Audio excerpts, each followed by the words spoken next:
Whoa, Daniel, what's going on with your face? I get that your fight is in hell, but I didn't realize that included your nether region too.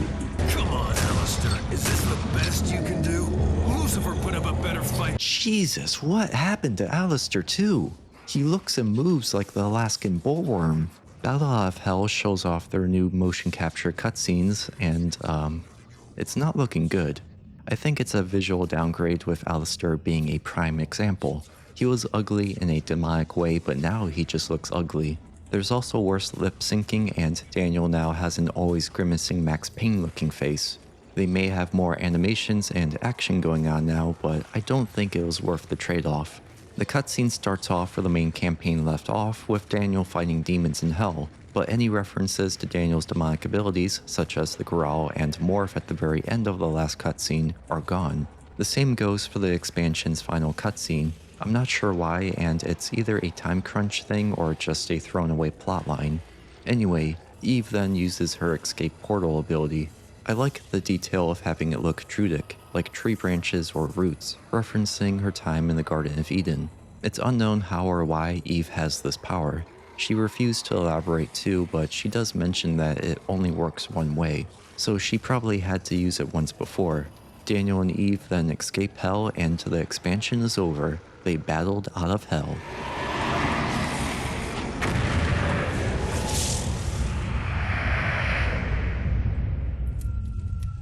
Part 2, Battle Back into Hell, starts with Eve now having a bra and Daniel wanting to go back to kill Alastor to stop Hell's invasion of Purgatory.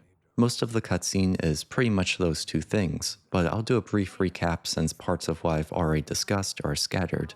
The gate to Hell is destroyed, but Alastor has a back door somewhere that they'll use to invade Purgatory, to which Daniel will use to get back into Hell to kill him. Whoever touches the dead body of the ruler of Hell will absorb their power and take their place, and Eve foreshadows her plan to become the ruler of Hell. Eve also correctly predicts where Alastor sends his advanced troops, the Orphanage.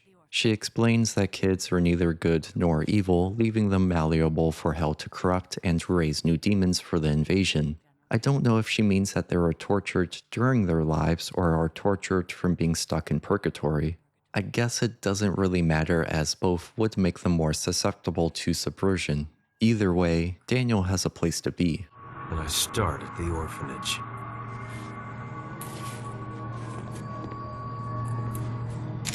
Whoa, wait a second there, Buster. Let's not get too roused up. We don't know if they have turned into demons yet. Before starting the first level, you may notice that you have all of the tarot cards of the base game automatically unlocked except for Divine Intervention. That one allowed you to place cards for free and was unlocked in the forest, so it makes sense both in story and gameplay. There are still 10 others exclusive to the expansion to unlock. Gold does not carry over from the base game. With only 10 levels, you're going to need to collect a lot of it to get what cards you want before it's over.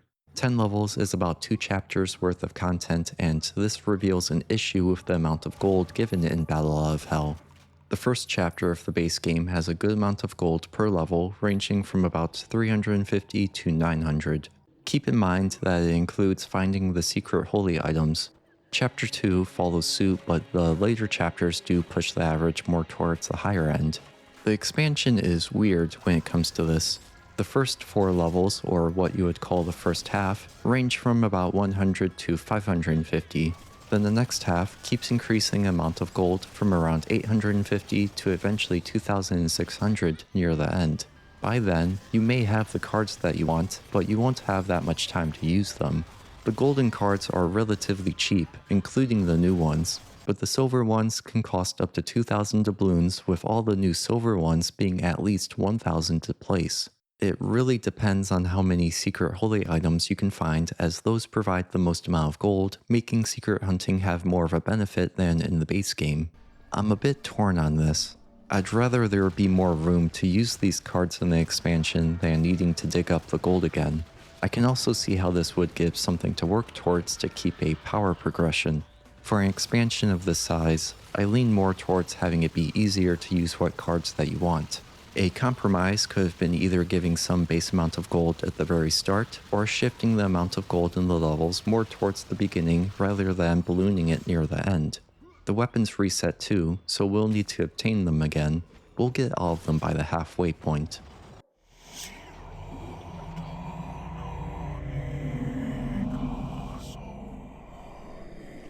This is one fucked up orphanage.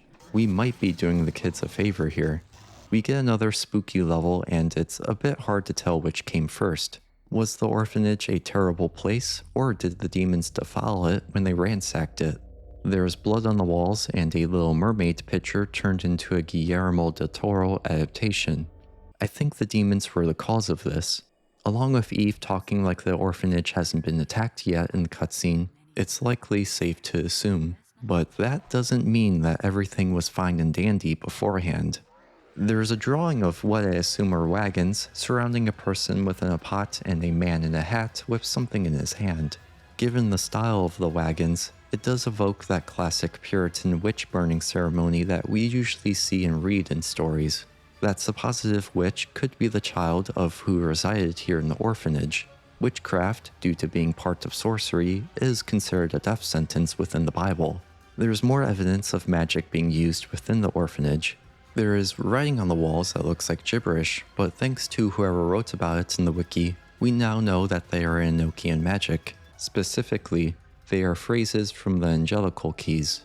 Enochian magic is quite the obscure thing. The main sources of information are Wikipedia, some spiritual website trying to sell shit, a Civilization forum post from 2006, or some TV show wiki page where the fans probably actually try to practice this magic. Sorry English teachers, but we're going with Wikipedia. Enochian magic is a way to call upon angels and spirits like in a Ouija board, but with its own language and without the board. There's a bunch more, but that's all that we need. The Angelical Keys are evocations within Enochian magic used to open up gates to different realms. Despite their name, there doesn't seem to be anything angelical about it besides that this whole thing started from a guy getting deliveries from angels. The Angelical Keys used in the game are parts of the 1st, 4th, and 7th keys. The excerpt of the first key is split up into two, with one of them overlapping and finishing the sentence of the other. Yet, the one that finishes the sentence of the other is written in blood, while the other is carved into the wall. The 4th key segment is also just carved in. If you're interested in the full version of these keys and the rest of them, there's this website and this cool other one that looks like it's going to curse my computer with malware. The actual words of these keys in the game doesn't seem to matter, as it's rather gibberish, or I'm just not goth enough to understand. Given the context of this place, I think the witch child was trying to open a gate to get out of purgatory. The excerpt of the first key talks of holy ones, and maybe the part written in blood was a plea to heaven since the demons came and raided the place. The 7th key segment is also written in blood, but this one wasn't mentioned within the wiki, and I'm not sure where this starts and ends because the punctuation in the translation is different. Still, there's this part in the key that says to sing praises unto the Creator and be mighty amongst us, which also sounds like a plea to heaven for help. I'm not sure why the Angelical Keys include stuff like that. Maybe the gates aren't necessarily for travel, but also could be for communication. There's also this weird occult-like diagram that's hard to read. The Senkakum? I'm not sure what it's supposed to say, but with the pentagram with writing at each point and a man doing the slab squat next to it. This could be one of the other interpretations of the pentagram where it represents man as a perfected work of God. I don't think it's related to any of the kids, but rather one of the lessons taught by the nun to the kids since it's in a classroom. Other scribbles on the walls include Chemosh and Sekhmet. Chemosh is an ancient deity east of the Dead Sea, and his name is written in blood. What's interesting about him is, quote, the worship of Chemosh includes rituals that were considered abominable by the Israelites, such as child sacrifice, which was a common practice among some ancient Near Eastern cultures, unquote. And, quote, the biblical narrative consistently portrays the worship of Chemosh as a symbol of the spiritual and moral decline that occurs when God's people turn away from him, unquote. I think that pretty much sums up why a child who got born into worshipping Kimash and unlucky enough to be part of a ritual would be stuck in purgatory. Why is it written in blood? Kimash is known as their god of war, so it could have been a last-ditch effort to call upon him for strength to fight against the demons. Sekhmet, one of the Egyptian deities, is a bit harder to decipher. Her name isn't written in blood, yet she is still called upon during war. Maybe a kid saw the incoming demons and did this right before they attacked. Sekhmet is also the goddess of healing, which opens up the possibility of a kid trying to help another kid, or it's completely unrelated and happened some other time. I'd imagine that the nun would make the kids clean and repair the walls if they started stabbing knives into it, so I'm leaning more towards this being recent. These carvings also help explain why some of the kids use knives as weapons. Still, some of the other drawings seem like they've been there for a while, like the one of the witch in wagons and two kids standing next to each other. Both are found within the same room, which looks like the play area, so that room may have been okay to doodle in, especially since they look like crayon drawings. As to why this kid would be stuck in purgatory, it's simply due to their belief in a god other than the big head honcho in heaven. That's probably why the caretaker of the orphanage is a nun to try and re-educate them, and why there's an enemy called a preacher. Although if those kids have been stuck there for this long, then they're not doing a good job at converting them. I don't believe that the demons wrote these on the walls because we don't see similar things elsewhere. I can't imagine that whoever is the ruler of hell would allow the worship of other deities either. In any case, the blood-written words are mainly there to make the level spookier despite any meaning that may be behind them. Still, their potential meanings do paint a darker picture, which the ambiguity allows it to be filled in by vivid imagination, a much more horrifying thing. Speaking of which, the caretakers here may not have been so caring. There are torture rooms within the orphanage, and we haven't seen the demons redecorate any other level like this, making me believe that those rooms have always been there. A crypt can be found underneath the building, which is, needless to say, an odd place to find one. We've all heard the trope of nuns hitting kids with rulers, and now without the loose threat of child protective services, the nun can do whatever they want. The place isn't that big, and they have to house all of the orphans throughout history that are stuck in purgatory one way or another. The manual has a description of an enemy called Frozen Meat here that reads, "Not all of the enemies in the orphanage are actively seeking your destruction. Many are former victims who await a final chance to strike out from beyond the grave. These unidentified corpses lie quietly in their body bags, only to explode with deadly force, spraying their frozen remains in all directions." At least we get a flamethrower at the end to send her to burn in hell. It kind of loses the tone once the music kicks on, with the whole thing turning more into a carnival attraction. Nonetheless, I think it does a better job at being spooky than the Asylum level. In addition to what was just discussed, this being the first level means that it can be more tightly controlled. The player won't be powered up with a bunch of weapons and tarot cards, leaving them with just the painkiller, shotgun, and the flamethrower at the very end. Enemies can then pose more of a threat, and they're also tankier than usual here. Then there's the kids in bags who blow up into a bunch of limbs, or the sounds of screams not knowing if it's the kids playing or something else.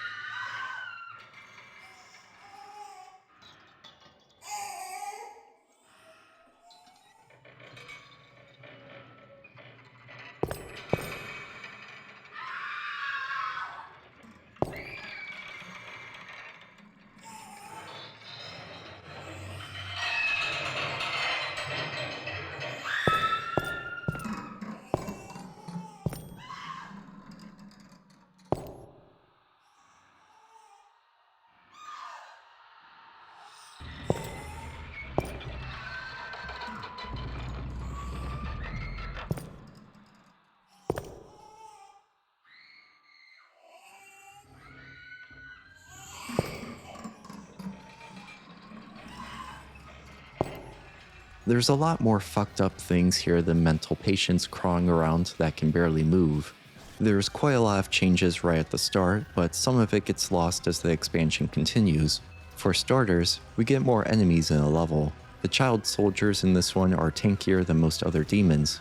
There's another kamikaze enemy, and a monster called Preacher has a unique mechanic of being invulnerable until all other enemies are killed in the vicinity. It absorbs any nearby souls, which I assume is what keeps it invulnerable. They can use telekinesis too, like the leper monks back in town. It's all a step in the right direction of making the gameplay more interesting. The Orphanage may not be one of the most fun levels or what Painkiller is known for, yet it provides a unique experience that doesn't get in the way of the rest of the campaign's pacing. Welp, looks like we're going to get a map pack styled campaign again. I don't think there's any common theme within Battle Out of Hell, so with its various attractions, you could call it a theme park. At least the level design stays interesting in both gameplay and visuals. I believe the latter half of the campaign focuses more on the gameplay aspect of the level design and less on the visuals though. The same goes for the enemy design. I like how the puppets here stay suspended in the air when they die. It's the little things that give them personality. Despite that, you may notice that the new enemies share similar attacks or behaviors. For example, the puppets use the same fireball attack as the samurai, and the popcorn-infected humans have red poison gas like the devil monks. I think that's fine and welcomed, as long as there's a significant enough difference between the enemies. I'm glad that we have something refreshing each level if we're not going to have any continuity. That does limit the connections and analysis that can be made, however. It's difficult to find any overarching things if everything is siloed, so it's up to the little bits of lore unique to only the level it's in and the gameplay as a whole to provide anything to talk about. Battle Out of Hell luckily does bring an invigorating feeling to the combat with all the new stuff, until the late game. More on that later. For now, let's check out the new weapon. The submachine gun flamethrower, that I'll refer to as the SMG, is similar to the electro driver. Its primary fire is a burst of 8 bullets dealing the same amount of damage as the shurikens and a slightly higher amount than the chain gun per bullet. If every bullet hits, the SMG can do a lot more damage in a short amount of time compared to the other two. It's balanced out by having the SMG be on a delay between each burst, making it a better weapon for single targets. Thankfully, it does not share ammo with the chain gun. The SMG and the chain gun both have perfect accuracy, so it doesn't matter whichever you use for long-range shots. The secondary fire of the submachine gun, the flamethrower, provides crowd control. Unlike the electricity from the electro driver, the flames can do damage over time, linger on the floor to deal damage and set things aflame, but on the downside, you have to be more careful with playing with fire. You can hurt yourself from flaming enemies, fire lingering on the ground, and rebounds off of walls. You can't run into the flames, so you won't burn yourself while moving forward. The fire doesn't spread from enemy to enemy or from corpses, which I think is a missed opportunity. Its combo attack is similar to the electro driver of creating a trap on the ground. With the SMG, you can create your own explosive barrel that spews out fire until it explodes either by shooting it or letting its timer run out. I can't recommend using it though. It eats up a lot of ammo and you can shoot out flames and use explosives much more efficiently than what the special attack provides. Otherwise, the flamethrower and the lightning thrower are the same, including their damage, so take your pick on whichever you prefer. I wish there were more differences between the SMG and the electro driver because they do feel too similar to each other. Another new thing is a roller coaster ride that is so immersive that it gives you minor motion sickness. It's a bit of a rough ride for being on rails both in real life and in the game. If you die, you have to repeat the entire ride, which is already too long for its own good. With that in mind, the ride takes you through the park while the camera doesn't always align with what you're looking at as the track twists and curves. Demons attack while positioned on top of buildings, along the track, or right on top of it with no way for you to dodge, so you have to kill them before they kill you. Good luck trying to do the challenge for this level without any tarot cards to help you, as you can't kill any of them during the ride. All of the demons beforehand have to be killed in order to progress. Even if you're not attempting the tarot card challenge, you can't shoot the demons sometimes because the cart is blocking your line of sight. They can get some free shots in on you because of that. I hope you have the health to compensate for it, or else it's back to the start to preserve what you can. It's not completely hopeless, as you can shoot any incoming fireballs as your only defensive option. That's the only projectile here that you can do that to. It's not good, and it feels the same as Daniel getting multiple concussions and decapitations during the ride and carrying on like nothing happened. I wish I could go off the rails in this Loony Park. This is a cool level with bones for turnstiles, the music, all of the different attractions that you can see, such as an acid pit bounce house, the twisted corpses intertwined with the front of the cart. A lot of creativity went into this. Just look around and you'll find something twisted about the attraction. I'd believe that whoever is into killer clowns and psycho circuses would really love this place, but that roller coaster hurts my head. If that was in VR, oh boy, I might just have to end the day right there and overdose on sleeping pills to get it over with one way or another. Purgatory's secret lab gives us our final new weapon, the bolt gun. I can see why we get a weapon that can zoom in when this new enemy is introduced. Oh, and a crash. Maybe their size caused a memory error. Be careful though, you don't want any of that. They have HIV. The bolt gun's primary fire is like the stake gun but with 5 of them, and instead of wooden stakes, it uses ferro-obsidian rods, which is a fancy way of saying iron obsidian rods. Its secondary fire sends out 10 bouncy balls that explode on a timer or on a direct hit with an enemy, like the stake gun's grenade launcher. At least they're supposed to explode on a direct hit with an enemy. Sometimes they may bounce off of them, which I don't know why this occurs besides some collision trickery. You also have to be more careful in rooms since those balls can bounce erratically and may come back towards you. It's possible to do the same combo attack as the stake gun where you shoot out the grenade, then hit it with the stake, but as you can see, that's not as easy to do with the bolt gun. A big part of that is the spread of both the bolts and grenades, as well as the delay after shooting out the grenades before you can fire the bolts. It's not worth doing because of its difficulty, unlike the stake gun's combo. The bolt gun does have some advantages over the stake gun, such as no drop off and having a scope to zoom in with, but that's about where it ends. It seems like the bolt gun would replace the stake gun just from looking at it. Naturally, 5 bolts seem like they would do more damage than 1 stake, plus you have a scope and no drop off on top of that. And they do, if you land all 5 on the target. They can deal a total of 225 damage or 45 per bolt, while a non-flaming stake deals 200 damage. So if you're sure that you can land all bolts on the enemy, then the bolt gun is always better. However, if one of those can miss, then you're better off using the stake gun. Ironically, if you're good at aiming, the stake gun is a better choice at long range too, as it then does 250 damage when the stake turns a flame. Of course, the target would need to be far away enough for that to occur. In the grand scheme of things, the difference in damage isn't going to matter that much. By that logic, if you're going to be a nerd, the bolt gun is the better choice given the no drop off from gravity and the scope. It just doesn't matter for this game.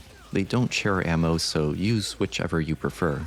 So basically the 2 new weapons are similar to 2 previous weapons. That's not good. I wish we were given something more unique to add to the arsenal rather than potentially replacing what we have. It's already small enough. The bolt gun is also useful for propelling into outer space. Speaking of space, the guys that look like astronaut bandits have this as their description in the manual. Purgatory's secret lab was meant to remain secret, so its proprietors have made sure it is well guarded.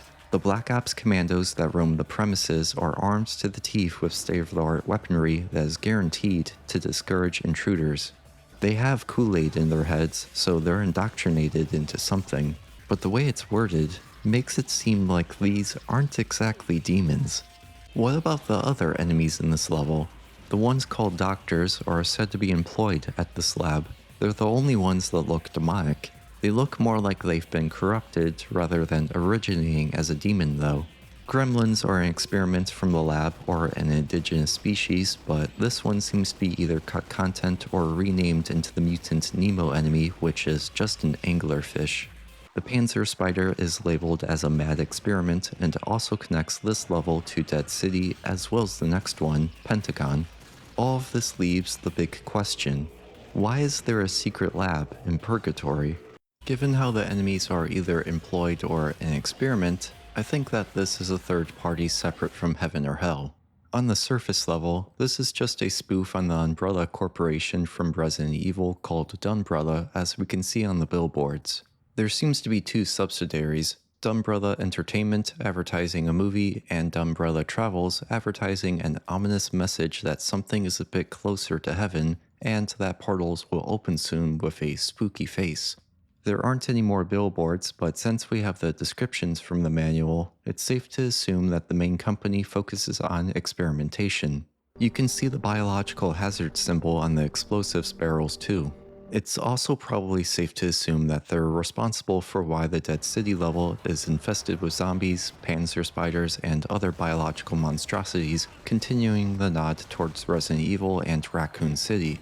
To go a bit deeper, there are only two knowable spots within the secret lab, this energy rod thing and an actual portal.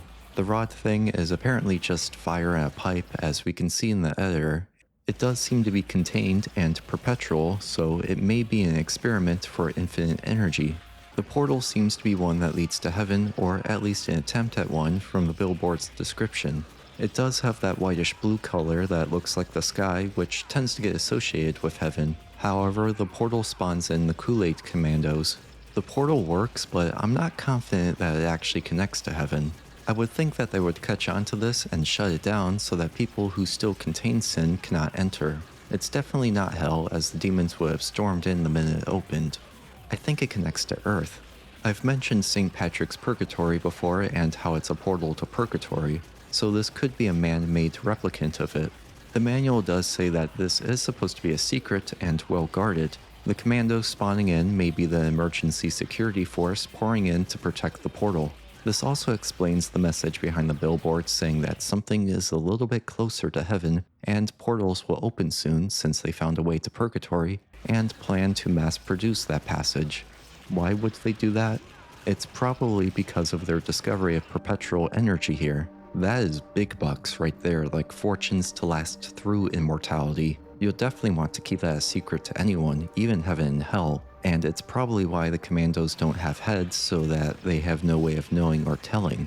Except for the nurses and doctors, I guess, but maybe that's why they work at Dumbrella. The doctors seem too far gone to have any thoughts anyway. With their experiments, we already know that they don't have any ethics, but that's self-explanatory being a company. So to sum it all up, it's just like Doom but in Purgatory. Near the end of the level, there's a unique moment where it's intended for the player to run away from the fish. Explosive barrels are arranged to be in the way like Crash Bandicoot running away from a boulder. The fish can be killed, it just takes a while. It's an odd moment either way with how it goes against the ethos of the game where Daniel should be the terror. It could make sense if the facility was exploding and Daniel was making a break for it. That would help explain why Daniel is here, to destroy the portal to prevent hell from exploiting it, and why the level ends by looping back onto itself. Otherwise, it feels like this level was meaningless in terms of progression. It starts and ends in the same spot. Even the loose thread of trying to get back into hell tying the expansion's levels together can't explain this. It's like he took a wrong turn at Albuquerque, murdered everyone here, then realized that he went the wrong way and had to turn back. That's why the last segment is Daniel running away from enemies, because he just wants to get back on the road. Oh, and the Panzer Spider is at the very end of the tunnel, but you don't have to fight it because it blows itself up. I guess we can use that to symbolize Daniel blowing up the lab to have some sort of narrative. The Pentagon is honestly a throwaway level to me. The arena is basic, the boss is a reused asset. It technically has a different model and different attack. Shut the fuck up. And the real boss is another case of trying to figure out what you're supposed to even do. And it being reused is such a bad case. This boss fight comes directly after seeing a smaller version of it in the previous level, and it's one of the first enemies that you'll fight at the start of the next level, and again near the middle, and again at the end of that level. What you're supposed to do is shoot the spider, it gets electrified and invulnerable, shoot the Kamehameha in its mouth. By the way, don't use the stake gun, it doesn't seem to be able to hit it. Then here's the tricky part. You have to use a specific cannon to move on to the next phase, depending on where the spider is standing. It got to the point where I couldn't tell if the cannons were bugged or not. They aren't, you just don't use the closest cannon where you can see how its projectile path would directly hit the demon and watch as it phases through and explodes on the other side of it. Instead, you have to use a cannon pointed at it from a distance, usually one of the cannons next to the one that it's standing by. Dumb brother must have came up with this one. The spider doesn't do much besides stomp around and shoot missiles, so it's pretty much a puzzle. A not very fun or interesting puzzle.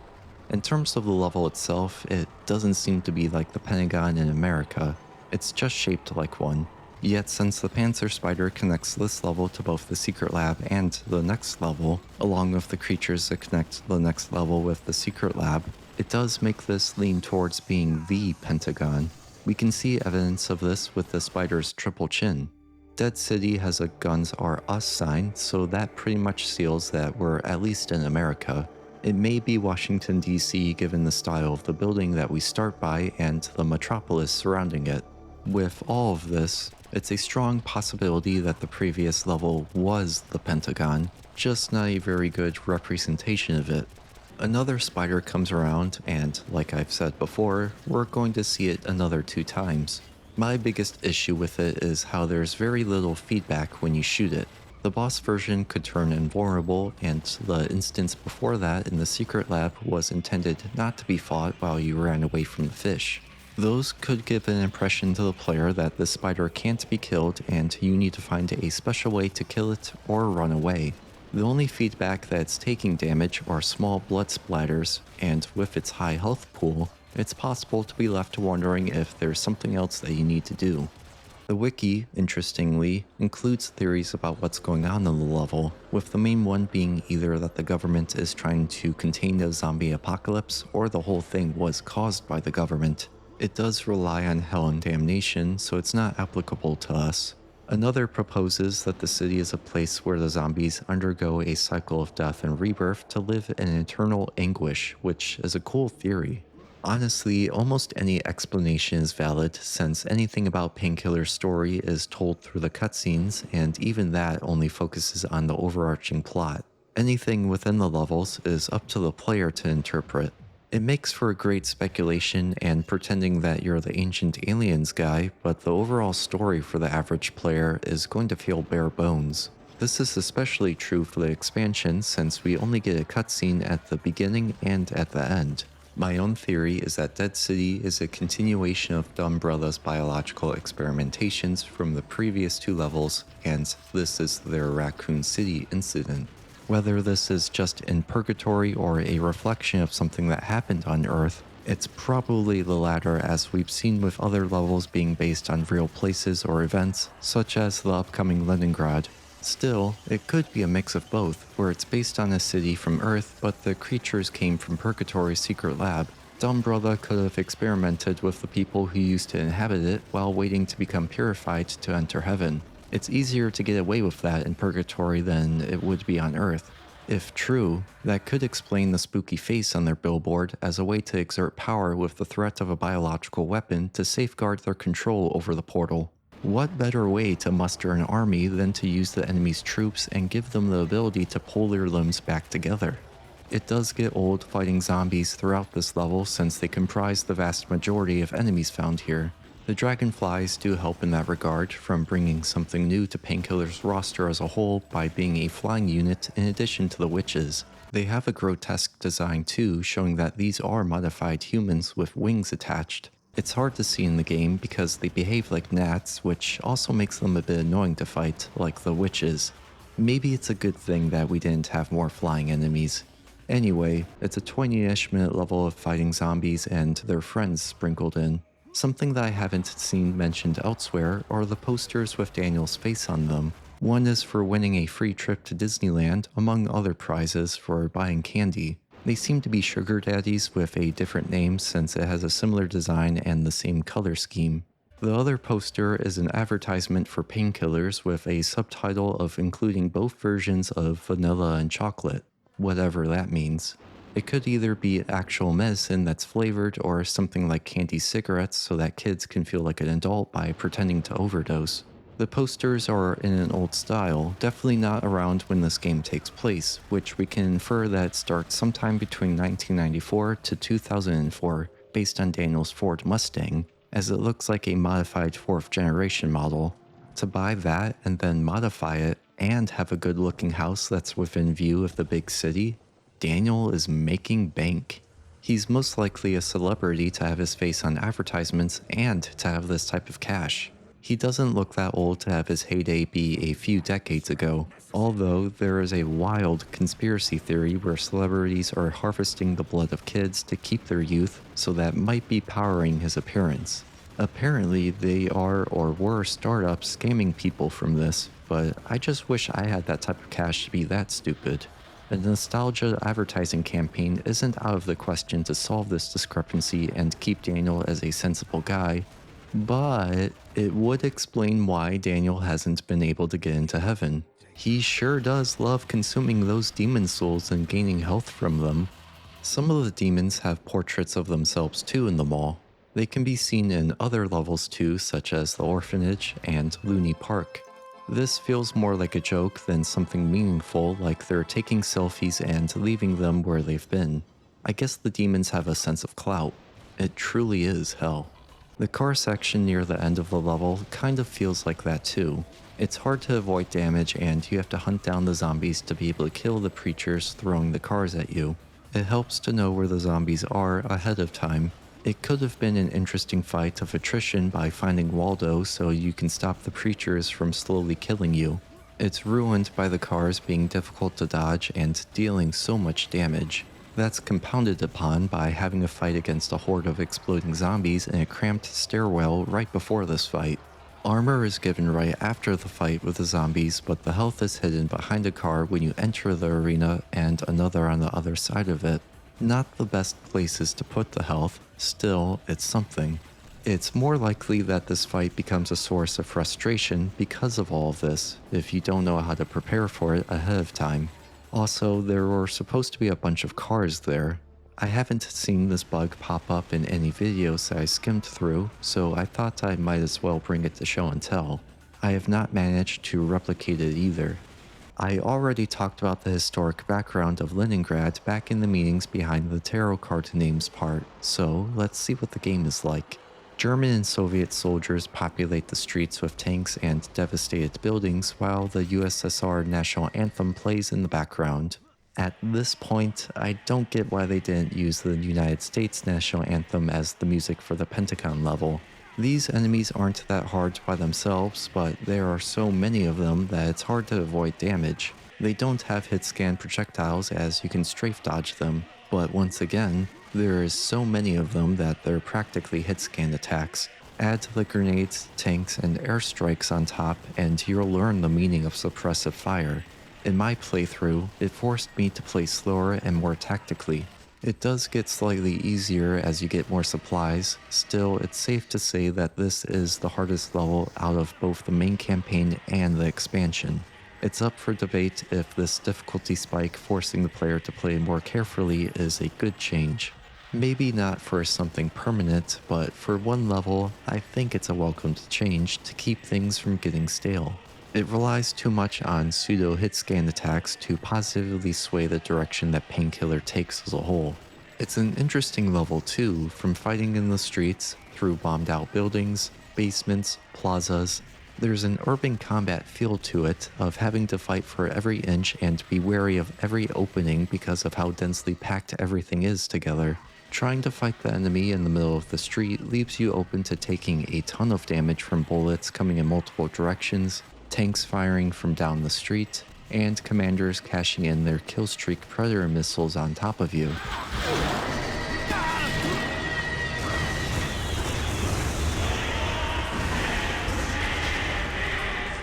Cover shooters rightly get made fun of, but in a situation where you have to think about how to flank the enemy or choose your approach to break their defensive line lest you get turned into Swiss cheese can be fun. It's that strategic layer that's missing from those types of games. Painkiller doesn't achieve that because of how linear and closed in the level is. There is only one way forward, and that's through the enemy, which is completely fine for a game like this since the capability to do so is there. You just have to play a bit more carefully than usual. If the level design was a bit more open with a couple of branching paths to flank the enemy, then that can lead to more interesting gameplay than the usual corridor shooter that we've been having so far. It could be as simple as giving interiors to the houses along the street, so instead of getting lit up, you can fight room by room through mouse holding until reaching the other end of the street to take out the tanks or whatever defensive position they have set up. With the tarot cards, you can instead power through the middle of the street and take the quicker but more dangerous route. This isn't necessary for Painkiller, but the urban warfare scenario that we're currently in does give way for some creative level design that you can do with just a corridor. Like the palace from the main campaign, Leningrad has a fake-out ending without the demonic laughter, although I'm sure that the developers are laughing at the player for whoever falls for it. This is worse than one of Crow Team's surprise major biomechanoids, those cheeky bastards. It's a fun level though, and I can see why a place like this would be along the way of Daniel's trek to hell. Unfortunately, the Colosseum is where the expansion starts to get stale. There's not a whole lot to dive into as the level design shifts more towards just being there for the gameplay than containing any hidden stories or providing visual candy like the Orphanage or Loony Park. We are going to be staring at a lot of browns, grays, and stones for a while. The enemies become bland too, as they don't have much of any personality to them as we've seen with the other levels. The gladiators here provide a perfect example of what I mean when I said how Painkiller's enemies don't mechanically stand out from one another. This is the most extreme and obvious example since there are only 2 melee enemies, but it works and serves as a good visual. They all form a wave that acts like one singular mass of many bodies, like some body horror monstrosity that trapped all of these demons together to form its shape. Throughout Battle Out of Hell, we have had exceptions to this as the enemy design has gotten better. Now that's no longer staying true and the game's falling back into bad habits again. For example, there's a lack of any explosive or area of effect ammo at the start until you progress through the level. To be fair, having any of either type of ammunition would trivialize these fights. They instead include a bunch of explosive barrels like the main campaign's Chapter 1. Yet, the small and constrictive arenas with a large quantity of enemies, also like the first chapter, naturally discourages the use of explosives with the risk of hurting yourself. In this case, it's a good thing that the arenas are smaller or else it would make these fights a breeze. The limited ammo and small spaces are needed. However, most of the time is going to be spent hurting the demons around while you whittle them down. There is one ranged enemy, but it doesn't change how you play by that much. Just keep moving, which you'll need to do anyway. It does get boring fighting enemies that all function the same for this entire 30-minute level. To top it off with one more thing like the first chapter, we have another mini-boss puzzle where he's invincible with no indication that you have to put out the fires to be able to hurt him. Traps make a return from Chapter 4 and they're a tiny bit better. They're still just speed bumps and you can brute force your way through them, but at least they had an attempt at utilizing the Havoc engine, those being the swinging hazards of wooden poles and spiky balls. They seem a bit stiff, yet I think if they're allowed to swing more freely then it may turn out rather janky. I would like to see that as it would be kind of funny, but it's understandable from a developer point of view. I'm surprised that something like the bridge from Chapter 1 didn't make a return as part of the traps to give uneasy footing. To make up for the lackluster gameplay of this level, we can instead analyze the artwork found here. Starting with the 2 styles of shields of the Roman Empire, we have a scutum, the shield of legionary soldiers who are Roman citizens, and the clipius, the shield of auxiliary soldiers or non-Roman citizens. A clipius could have been used by any other soldier since things did change over time and it depends on what the warrior's role was and where they were. It's really context dependent, but typically auxiliary soldiers had clipius-styled shields and legionaries had scuta. The scutum found within this Colosseum is the usual design shown in movies. There are other designs such as this artifact, and the many found within the Notitia Dignitatum, a historic document of administrative information about the Roman Empire. They contained different artwork because of this quote by Vigilius, a writer from the late Roman Empire. Quote, "Lest the soldiers in the confusion of battle should be separated from their comrades, every cohort has its shield painted in a manner peculiar to itself. The name of each soldier was also written in a shield, together with the number of the cohort and century to which he belonged, unquote, meaning that soldiers were divided into groups and each soldier within that group painted their shields the same. So there were a variety of different designs for the shields of a Roman army. We see the typical scutum in movies and whatnot because it's iconic at this point and easier to mass produce. The design likely originates from Trajan's column, where we can see it in their scuta since almost all of the actual shields are lost to time. The clipius within the game, however, are for decorative purposes rather than for combat, as we can see them here lining the wall behind the statue. You can see a faded SPQR near the top, which means the Senate and the people of Rome. The clipius of Jupiter Ammon provides a real-life example. What this particular one might be, I found that out, and it's likely something people can fly put together. It's a door knocker located somewhere in Siena, Italy. They used these in ancient Rome to ward off evil, though it's currently not doing a good job. It's still there somewhere, going off of this Instagram post that I found from 2024. It's fair to say that the scuta are being used as decoration too, given how they're placed. They're typically not used as such, but nothing stops them from doing so. Next are the banners, and it's not going to be People Can Fly's finest moment. One of them depicts an eagle called the Reichsadler, originating from the Holy Roman Empire. Their flag is the closest match, but isn't quite the same as the tail and color are different.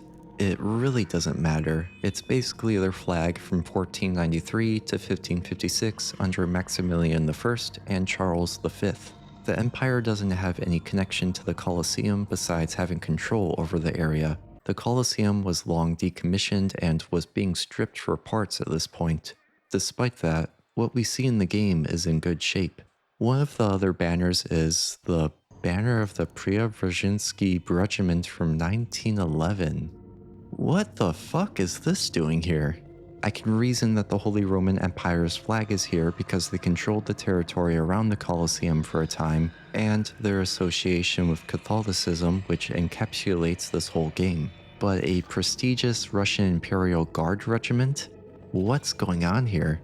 Sure, the Russian coat of arms eagle has roots from the Byzantine Empire, and both the Holy Roman Empire's Reichsadler and the Byzantine's double-headed eagle have their origins stemming from Rome's Aquila. And their empires form both halves of the Roman Empire, but you're not pulling the wool over my eyes with that one. It doesn't make any sense. Two halves don't make this one whole, ya nincompoop.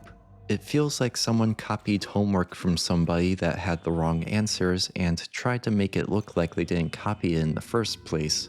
I could understand the Holy Roman Empire flag being a mistake, but the Preobrazhensky Regiment's banner is too selective and you can clearly see the Russian coat of arms.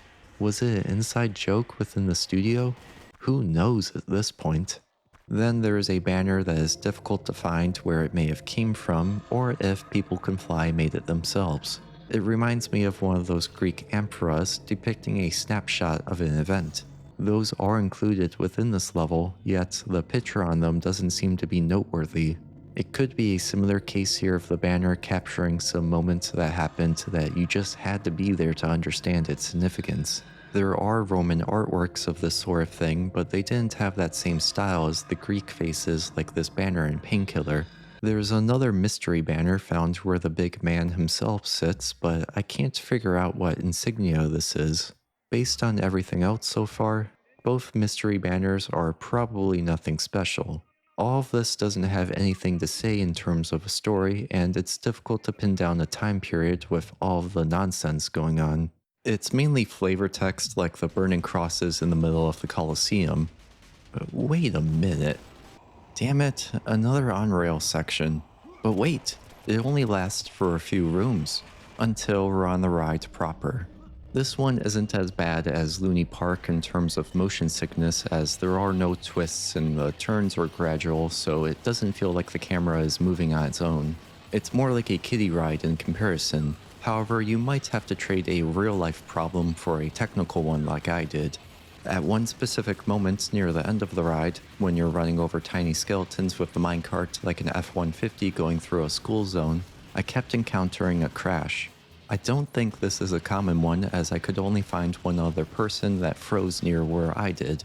If you happen to have the same issue, I fixed it by trying a third time by not shooting them and letting Jesus take the wheel to run them over. This on-rail section isn't as stylish as Loony Park's ride, nor does it share its issues. It seems tailored for the tarot card challenge of killing all of the enemies. You can't backtrack the level until the end level portal opens up, and once it does, any remaining enemies despawn, so you'll need to kill them all before the minecart carries on into the next section. The backtracking would be for collecting the secret holy items that you can see during the ride.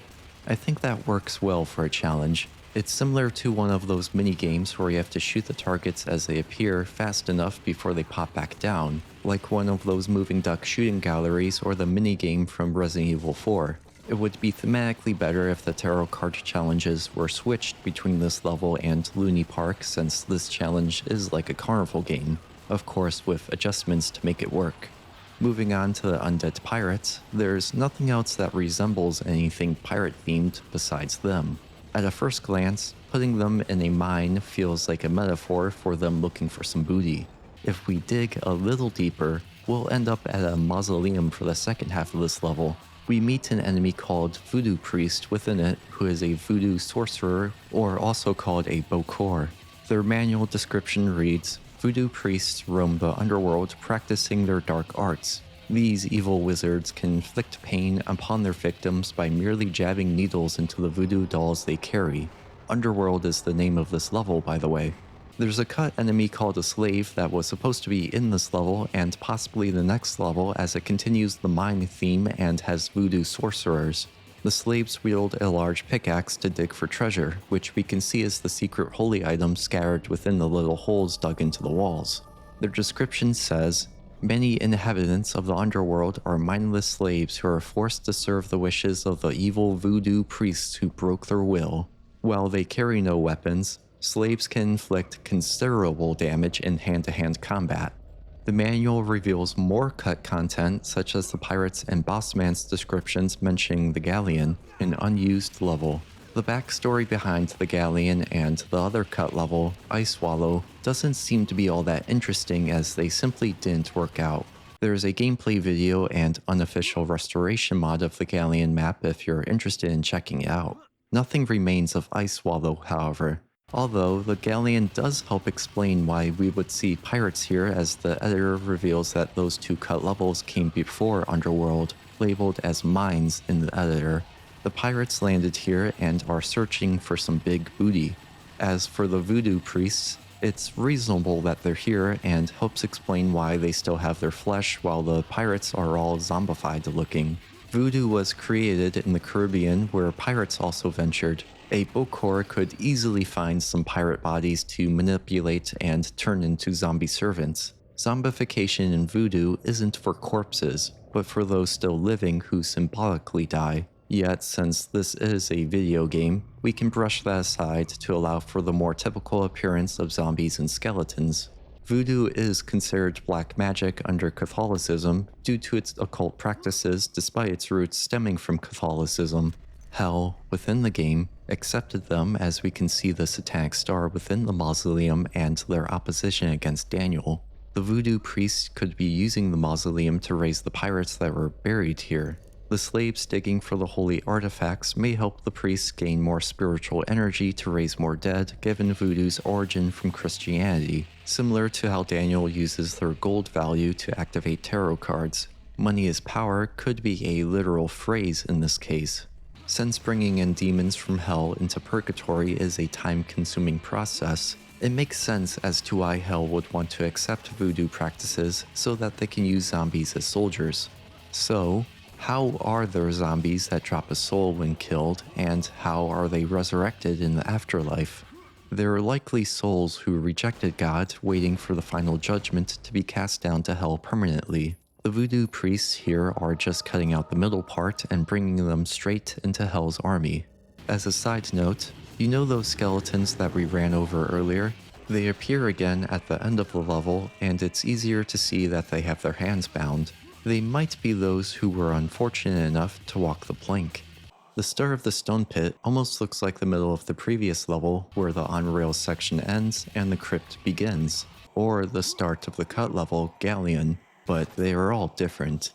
I guess that helps tie them together in addition to everything else, like the same enemies and mining theme. Regardless, this is another minor level because there's not much of anything going on besides rock-hard shafts and pirates. And speaking of rock-hard, we haven't had much of any metal music during this expansion except for the previous level and this one. All of the other ones are themed after the level that they're in. City sounds like an emergency alarm going off, and Orphanage has, for a lack of a better word, whimsical sounds to invoke that childlike sense of wonder, but also the feeling that something isn't right.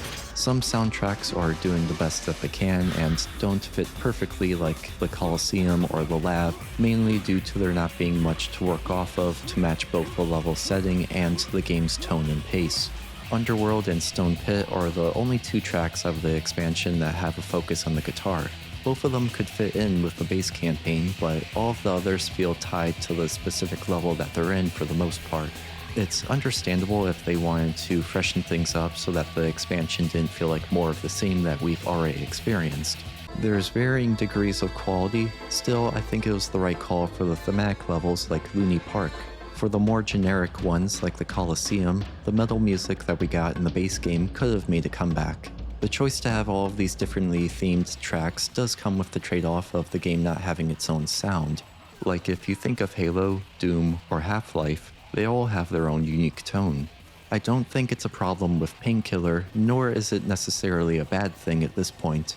They've already set the precedent that variety is the name of the game and that the narrative is only for driving the gameplay forward. If that wasn't the case, then yeah, this would be more of an issue.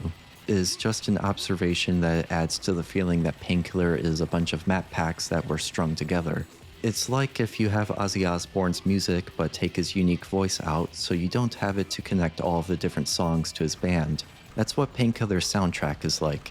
It's sometimes hard to put into a single mold.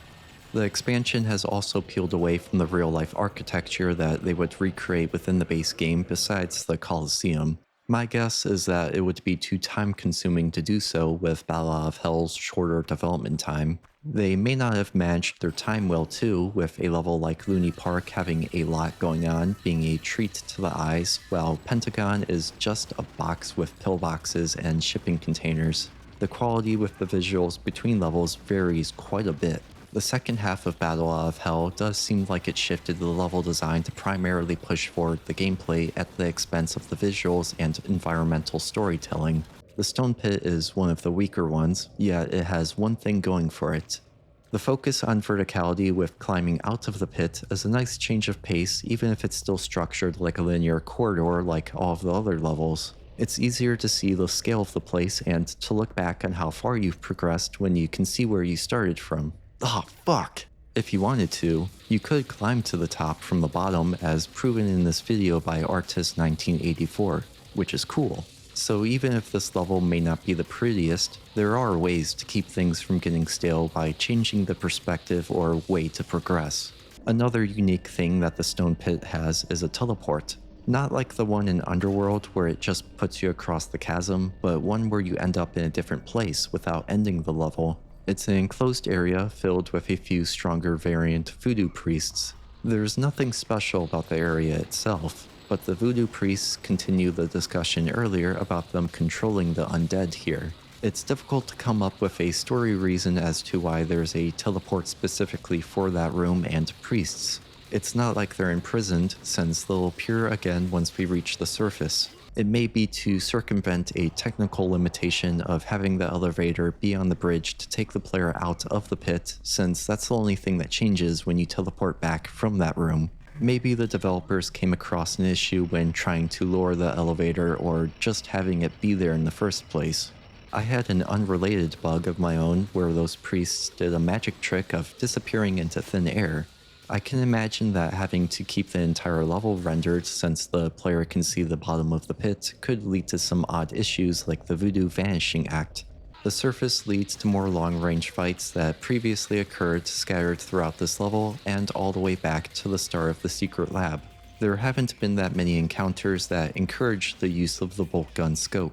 My guess is that Painkiller's combat doesn't work well with long distances, so it wasn't made more prominent despite the newly added scope. Painkiller's enemies can't run faster than the player, so they would never catch up to them. Weapons do have a hard range cap, so the space would need to be limited anyway, and the ranged demons do not have much of any variety at a long distance, leaving it to play out the same every time it happens.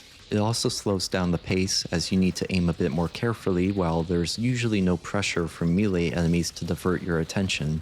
Long-range fights just don't meld well with what Painkiller already has. What also doesn't work well is the ending of this level. Apparently the backdoor entrance to Hell is at a quarry, not in the hole where it gets darker and closer to a molten core, but at the entrance, where miners get to go home after a long day's work of pretending to play Minecraft in real life. I would have thought that there would be a bit more spectacle. It makes sense that it would be mundane given how it's a hidden backdoor, and with how Painkiller has not maintained smooth transitions from one level to the next. So I guess this is par for the course, even with how jarring it is. Hell greets you with a buildup of weapons and ammo, a heavy storm, fire, devastation. It is hyping up the fight like you're going to need everything to win because Alastor is not going to show any mercy. He is coming in like there's an announcer calling out his name and stepping into the ring, while the crowd cheers his name to send Daniel crying back to Samael. Sadly, that's not the case. There's no big fight with hundreds of demons. You can't even use your guns against him without figuring out a puzzle first. That's right folks, we have yet another puzzle boss fight, and this one doesn't make any sense either without a clue in sight to have a hint on what to do. Here's how you can beat Alastor. Go to one of the red circles and kill yourself. Yes, really. You could have Alastor do it, but that's not as efficient since you have to wait for him to walk over. You have grenades and rockets at your disposal, plenty of them, but I recommend using the flamethrower. Just a little puff and pass it along to Alastor to distract him so that the golem can give him a good wallop. After that, you can bust your load on him and repeat a few times to finally finish him off. The moral of the story here is that you have to kill yourself to overcome a demon. Be sure to share this discovery with your local emo kids. They're going to have their minds blown like listening to their favorite singer Kurt Cobain when they hear about this. The golems are from Jewish folklore, where they're a creature made from inanimate substances given life through a ritual. The substance here is the rubble from the broken down buildings, and the ritual is hurting yourself within one of the circles. Why are we able to do this in Hell, and why are the circles already set up? Who knows? People Can Fly probably thought it would be cool and they needed to incorporate a puzzle into the boss fight one way or another. The boss fight doesn't have anything more than that. Once you know how to damage Alastor, it's just a matter of time. One interesting thing about the environment, however, is how some of the buildings are shaped like wicker men. It's speculated that these were used for human and animal sacrifices by the Celts from Roman accounts. Still, it's recommended to cautiously view that, given the disdain between the two cultures, despite other evidence of sacrifices done by the Celtic people. Nowadays, they're just used for neo-pagan festivals. Perhaps this is how they opened the back door into Purgatory from Hell, and why the red circles require Daniel to get hurt to activate, with the irony that the flamethrower is the most efficient way of doing so. To clarify, sacrifices may have been made within the circles to summon the Wickermen to open the backdoor portal, but because Daniel is on the holy side, his blood sacrifices constructs a golem. I suppose that the Jewish golem would be the holy counterpart to the pagan Wickermen. The golems don't last long since Daniel only sheds a little bit of blood or else he'll die.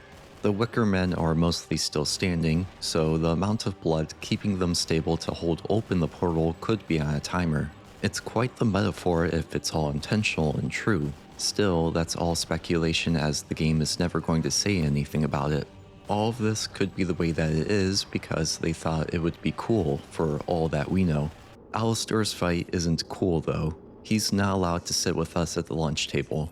Once again, I've pretty much spoiled the final cutscene by mentioning it within other topics. To quickly sum it up, Eve takes Alastor's power and becomes the new ruler of Hell. She offers the choice to return to Catherine in heaven or to join her in Hell. Daniel tells her to go fuck herself, and then he blasts her back with his shotgun with a white screen flashbanging the audience. So I guess that concludes the story. Eve got her back broke and Daniel can go to heaven. There are no other games, right? God damn it, not another shitty one. Trauma doesn't bring any new content or changes besides the usual modifications. There is a developer's room for completing the campaign on it, but it's sparse. It's not worth the time to play the expansion again for that. I was surprised at how deep the rabbit hole goes with the research and possible meanings behind the story and design of Painkiller, though plot holes get in the way by making some things confusing. They knew the vast majority of players wouldn't really care, yet it's still admirable that they put so much detail into the game, knowing that most of it would go unnoticed. Especially the ambient sounds that get obscured by the fast-paced action and metal music. Painkiller is messy with all the different enemies and levels. It's a respectable feat to have created so much, but it does leave the game with a disjointed feel to it. Some sort of transition between levels and chapters would have helped, along with keeping to one theme for each chapter. That way they can keep most of the various locales and demons while having it all feel connected. Serious Sam the second encounter establishes that simply with teleporters and an entry explaining it. Something like Samael explaining how the scroll map works or what exactly the portals are and how they appear at the end of levels would suffice. They still managed to make the game fun despite some things that could be better, like the enemy mechanics and weapon balancing. I especially love how they used the Havoc engine so that I can blast demons around the arenas. Uncapped frame rate can make it a bit more janky, but that's part of the fun. I prefer this than a physics engine that's relatively more tightly controlled, like Half-Life 2. The gravity gun just doesn't feel the same as the stake gun or shotgun. Although, I'm not sure that I could replay Painkiller more than a couple of times. There isn't much to master and you would have to impose a challenge on yourself or mod the game to squeeze out that feeling of getting better. Battle Out of Hell starts off strong with distinct enemies and visually interesting levels, but loses that spark in the late campaign. It did feel like the expansion was for the developers to do their own thing and not worry about making anything cohesive. It's not like we really had that in the main story, yet here they didn't bother at all except for the attempt at connecting the last two non-boss levels, 3 and potentially 4 if you count the cut ones. Given the ending where Eve is the new Lord of Hell, People Can Fly may have left the door open if they ever wanted to come back to Painkiller after developing their next project, Come Midnight. As history told, they got screwed over by publishers, lost the rights to their games, and nowadays the original team is scattered to different places. It is possible that the ending was left open at the demand of the publisher, since they held the intellectual property so that they can milk it for all that it could, which they did.